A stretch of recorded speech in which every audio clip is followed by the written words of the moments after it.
May nagtanong sa akin, Boss Ray, patulong po. Legit po ba ito? Pwede pong pahide na lang po username ko. Nahihiya po ako makita ng mga kakilala ko. Please po. Notice of ongoing municipality settlement for online lending company. Good day. Inform ko lang kayo na magkakaroon po tayo ng municipality settlement sa Martes, March 12, 2024, 10 a.m. sa inyong lugar para ma-finalize ang reklamo laban sa inyo dahil sa hindi mo pagbabayad ng tama sa online lending company. Ilang beses na kayong pinaalahanan ukol sa nasabing obligasyon, ngunit ito'y inyong sinasawalang bahala.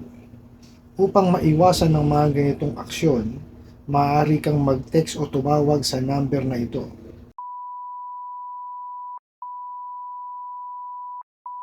Smart.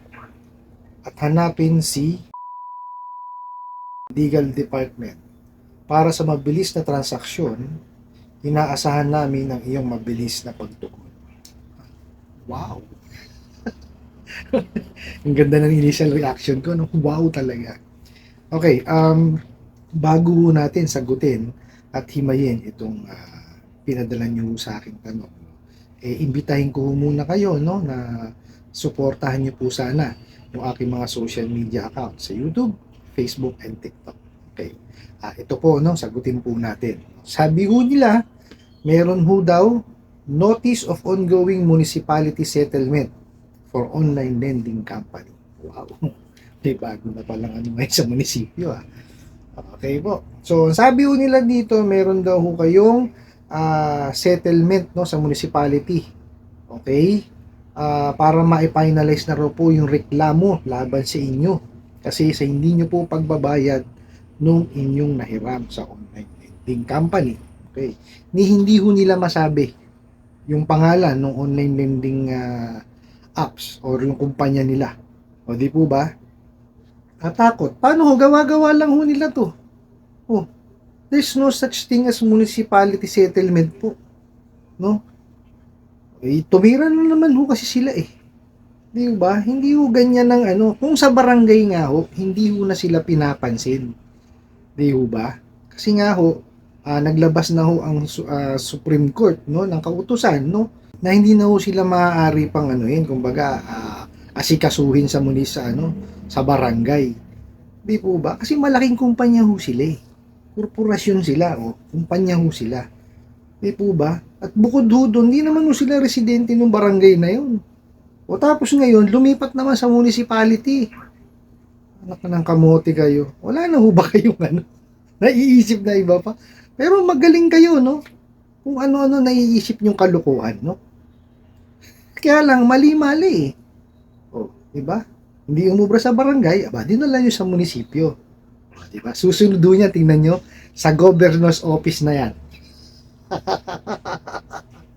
O, tapos susunod doon sa congress na. O, congress na yan. Diba? Mga luko-luko tong mga to, no? Wala akong municipality settlement na sinasabi. Ano po? Hindi na ho pakikialaman pa ng munisipyo yan. Ano po? Sa dami ho ng problema ng ating munisipyo, no? Kada bayan ho. May kanya-kanya ho mga problema yan. Idadamay nyo pa yung tungkol sa utang. Oh. Kaya nandyan po ang korte. No? Yan po ang proper venue, korte po. Hindi yung municipality. Sus Mario Joseph kayo. O ilang beses ko nang sinasabi yan, no, dito po sa aking mga videos na inilalabas, no. Gawin niyo muna yung yung inyong collection process. I-exhaust niyo muna lahat, no, ng inyong makakaya. Nasingilin yung kliyente ninyo. Singilin ho, hindi ho harasin o takutin. Kasi ginagawa nyo, hinaharas nyo, tsaka tinatakot nyo, hindi nyo naman sinisingil eh. O di po ba? Napakaliwanag po sa Prohibition on Unfair Debt Collection Practices, yung mga bawal, nakalista po. No, kaya lang, yun lang ho kasi ginagawa nyo, yung kung ano yung bawal. Diba? Baliktarin nyo. Di po ba? Huwag yung bawal ang gawin nyo, makakapaningil ko kayo. Oh. So yun ho, no, i-exhaust nyo muna yung effort nyo sa paniningil. O tapos magpadala kayong demand letter. O, pag hindi pa rin tumugon sa demand letter, yun, small claims nyo na. O, meron pa kayong municipality settlement na nalalaman puro kay bugo. O, ano kayo ng kamote? Di ba? Wala hong iba kayong pupuntahan na venue, no? Kung tungkol ho yan sa utang, no? Sa small claims court po yan kung civil case. O, may kalimitan naman ho yan talaga, civil case po yan, no? Kung yan, 1 million and below, small claims po ang nakakasakop dyan. Ngayon, kung hihigit po doon, yun pong sum of money. O, yun po ang po pwedeng ikaso. So, ang venue po is korte po. Hindi ho yung municipality ng settlement sa municipality. Mario, sino mag-ano sa inyo ron? May mediate. Sino magiging mediator niyo? Si Mayor. Sa dami ng trabaho ni Mayor. Iisipin pa kayo. Tsaka ang ganda nung nyo, title, Notice of Ongoing Municipality Settlement for Online Lending Company. Ba talaga special kayo? Oh. Ginawa ng municipality para sa inyo ay social. Oh, di ba? Ibang klase talaga kayo. Doon sa nagtanong, no? Ay, huwag niyo anuhin to. Halata ko, pananakot lang eh. Oh, di po ba? Kagaya ko nung sinasabi ko palagi, no? Ang hilig ko nitong mga online lending apps, no? Ang mga collector ko na to, no? Is yung gagamit to ng mga salita, no? Na hindi pangkaraniwang sinasabi. Kagaya niyan, no? Notice of Ongoing Municipality Settlement. Ay, syempre, kung ako, hindi ko pa narinig to, matatakot ako. Diba? So, ang ginawa ko, nag-research ako. Wala naman ho talaga ganun eh. Noon pa man ho yan, wala naman ganun eh. Kagaya ho na sinasabi ko lagi, mag-research ho kayo. Nandyan naman na po ang Google. Napaka-accessible na po ngayon yan. Hindi ho kagaya dati, nung panahon ko, nag-aaral ako. Naku, pupunta pa ho ako ng ng library. Oh. Ngayon ho, may internet na. Oh. I-google nyo po. Meron ba Google nyo na, is there such thing as a municipality settlement for loans or for lending? Sasagutin naman ho kayo ni Google eh. Hindi po ba? Or pinaka-best po dyan is sumangguni ho kayo sa mga abogado. Kasi ho, pagka usaping legal po, ayan ho ang katuwang natin mga abogado. Kung pwede hong privado or kung pwede ho kayong pumunta sa PAW. Ia-assistin naman ho nila kayo eh. Di po ba? Lalo kung malalaman ho nila na hinaharas kayo ng mga online lending apps collectors ko, no? Ayan, tutulungan ho kayo lalo niyang mga yan. O di po ba? Katuwang po natin yung mga abogado. Yan, kaya nga ho sila nag-aral ng matagal eh. Nagsunog ho ng kilay yung mga yan. O nagbar pa yan. O, para ho kahit papano maipagtanggol tayo niyang mga yan. No? Yun nga lang ho talaga. Siyempre, pag privado, may certain fee kayong babayaran. No? Pero may PAW naman po. No? Mga katuwang po natin yan. Huwag ho kayong matakot na magtanong sa kanila. Ano po. Tapos, naglagay naman ho ng mobile number ho dito eh. Tawagan niyo po. O, sabi nila, hanapin niyo daw po yung yung sa legal department daw po nila. O, ni-research ko yung pangalan na yan, wala ho sa website ng Supreme Court. So ibig sabihin, hindi ho abogado yan.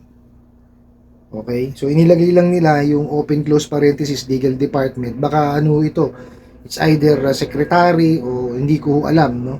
Pero hindi ho siya abogado, ni-research ko yung pangalan niya. Ganun ho gawin nyo, no? Pumunta ho kayo sa website ng Supreme Court. No, itatype nyo ho doon yung first name, middle name, or last name. Ayan. Or first name, last name, or first name, middle name, last name. Ganun po ang pagkaka-arrange eh. No? Lalabas naman ho doon pag merong ganung pangalan. Kung wala ho, ay hindi ho siya totoong abogado. Ano po? Marami na hong ways no para ho malaman natin kung legitimate tong mga ito. Ano po? Kasi lagi niyong pakakatandaan, no?